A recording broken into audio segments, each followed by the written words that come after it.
A reporter walked into the room holding a leaked government document. What happened in the next 10 minutes was one of the most uncomfortable stretches Mark Carney has faced with the press all year. And it started with a question about his own face. The Oval Office question.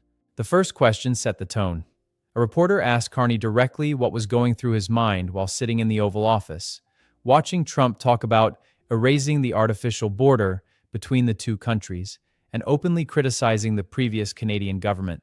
Carney's answer was short and unusually blunt for a diplomat.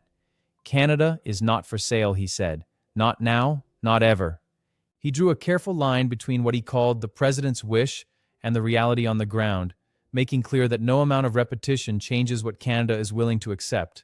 It was a moment that read less like typical political deflection and more like a leader drawing a hard boundary in public, on camera, in front of the very ally making the suggestion, the leaked document. Then came the moment that really put Carney on the back foot. A reporter produced a document. He described it as outlining this year's fiscal plans and pointed to a specific line, a contingency option to borrow up to $95 billion to cover what was labeled geopolitical risk.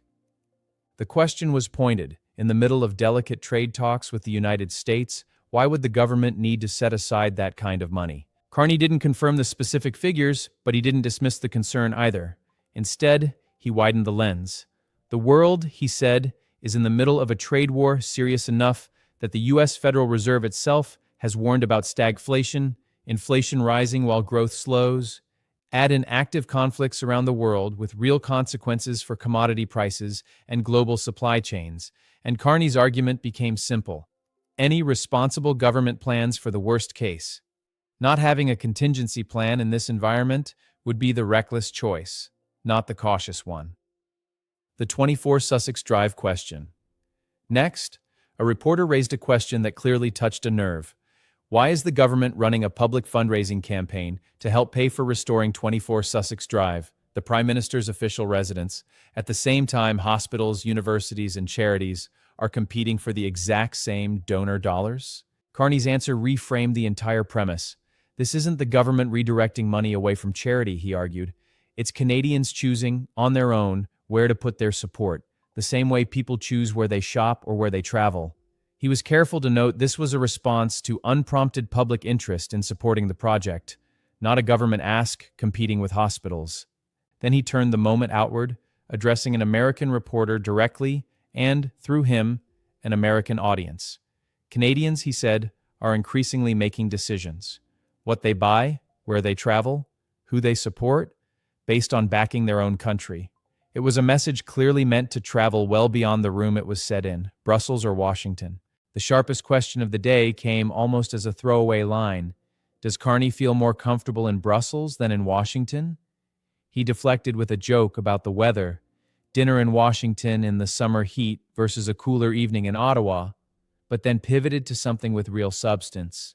He pointed to shared positions with European partners on labor standards, sustainability, and defense cooperation, and specifically highlighted Ukraine, a fresh European Union sanctions package, Canada's own new sanctions, targeting Russia's shadow fleet, and the networks enabling the war, additional financing for Kyiv, and upcoming participation in a Ukraine reconstruction conference.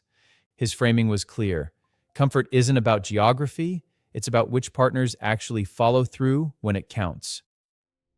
Reading between the lines, taken together, this press conference wasn't really about any single question. It was a stress test of how Carney handles pressure from multiple directions at once. Economic anxiety at home, an unpredictable neighbor to the south, and a domestic press corps willing to push past the talking points. What stood out wasn't that he had a perfect answer for everything.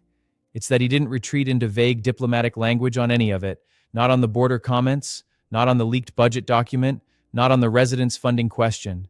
Payoff and close. Every question in that room was designed to catch him off guard or box him into an awkward admission. Not one of them fully did, but they revealed exactly where the pressure points in Canada's current position really are. Do you think Carney handled that room well, or do you think there are still questions he never really answered? Subscribe to Unbiased Canada, hit like, and let us know in the comments.